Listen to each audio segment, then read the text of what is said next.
Then Mordecai told them to return answer to Esther. Think not that in the king's palace you will escape any more than all the other Jews. For if you keep silence at such a time as this, relief and deliverance will rise for the Jews from another quarter. But you and your father's house will perish. And who knows whether you have not come to the kingdom for such a time as this? Esther, chapter 4, verses 13 and 14.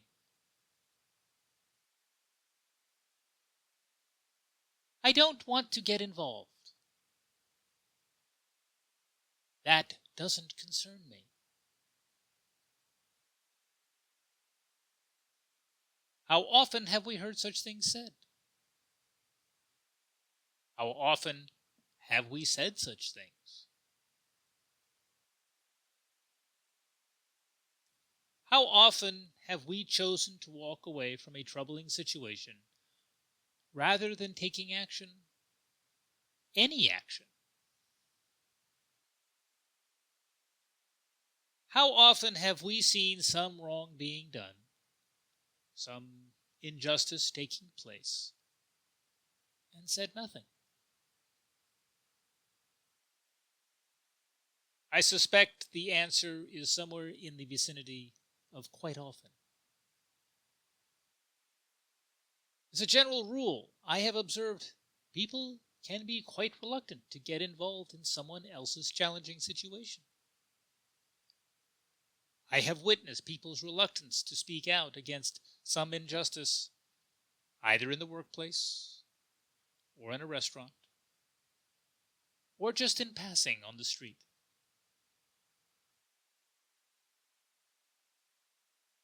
We are reluctant to be made a witness to something.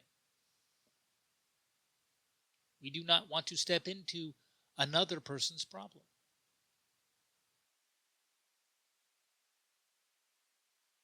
We see wrong things happening and look the other way, trusting someone else will deal with it. Or perhaps we see a wrong thing happening and turn away, not caring if someone else will deal with it.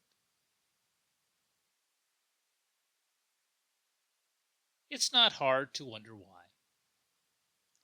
Getting involved can be dangerous. We might be risking our jobs, or we might be risking our physical safety. Getting involved is difficult and challenging.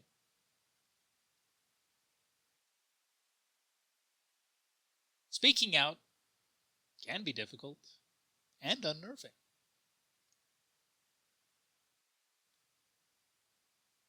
Avoiding either is nearly always the path of least resistance. Remaining silent rather than speaking out nearly always appears to be the safe choice, and thus the prudent choice. But is it the right choice?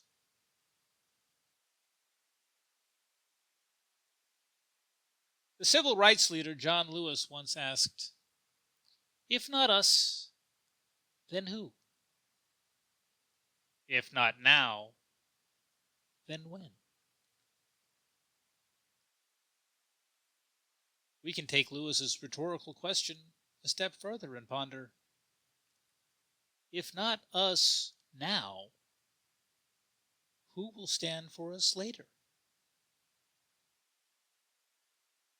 If we turn away from the hardships of the world, if we shrink from taking chances now, where will we turn for help when hardship comes into our lives, as it surely will?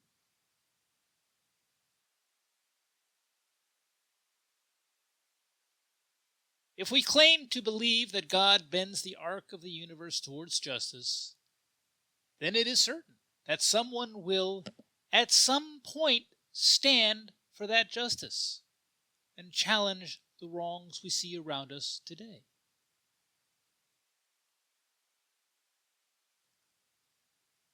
If that someone is not us, what will become of us? That was the challenge Mordecai posed to Esther. Even in exile, Mordecai knew God would not abandon his people Israel. But if Esther stayed on the sidelines, what assurance would she have that she would number among those God chose to preserve?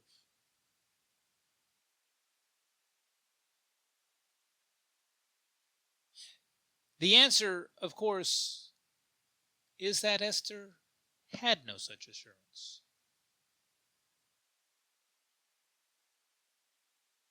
Esther had no such assurance because, in reality, doing nothing is rarely the safe choice.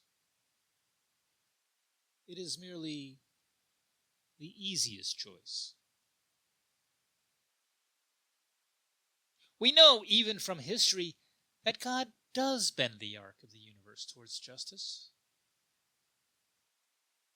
Where there is injustice, someone will rise against that injustice. Where there is oppression, someone will oppose the oppressors.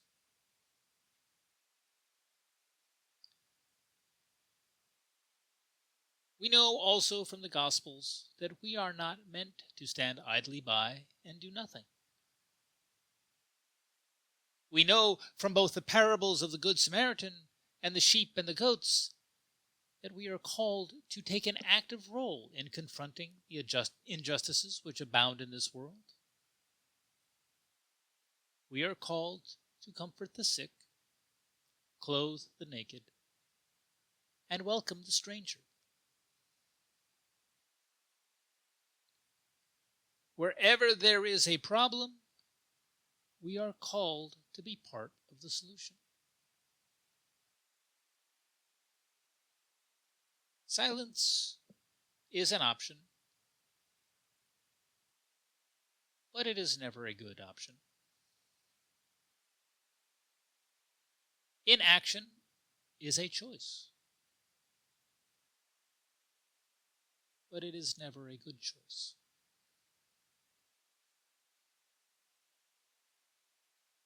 Speaking out is often the more challenging option, but it is generally the better option.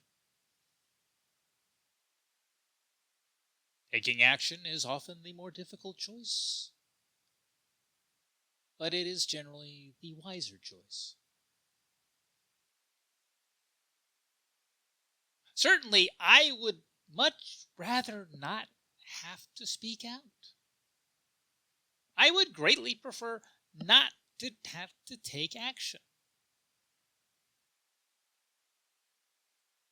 It is not the better choice or the wiser choice, but it is always the easier choice. It is always the simpler choice, and that choice is seductive in its simplicity.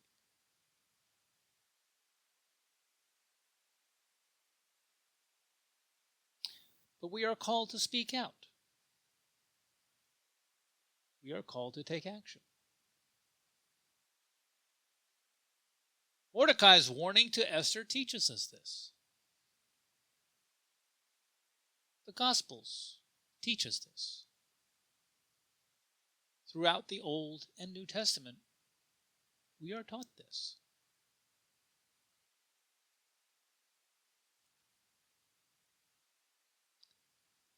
My prayer on every day is that I will find the courage to speak out and the resolve to take action. My prayer on every day is that I will confront the problems I see in the world and look for ways to be part of their solution. My prayer on every day is that I will be part of the means by which God bends the arc of the universe towards justice. My prayer for you is that you also will find the courage to speak out and the resolve to take action. My prayer for you is that you will confront the problems you see in the world and look for ways to be a part of their solution. My prayer for you is that you will be a part of the means by which God bends the arc of the universe towards justice. I might not want to get involved, but I pray that I will. Because ultimately, it does concern me. Thank you for listening, and God bless you.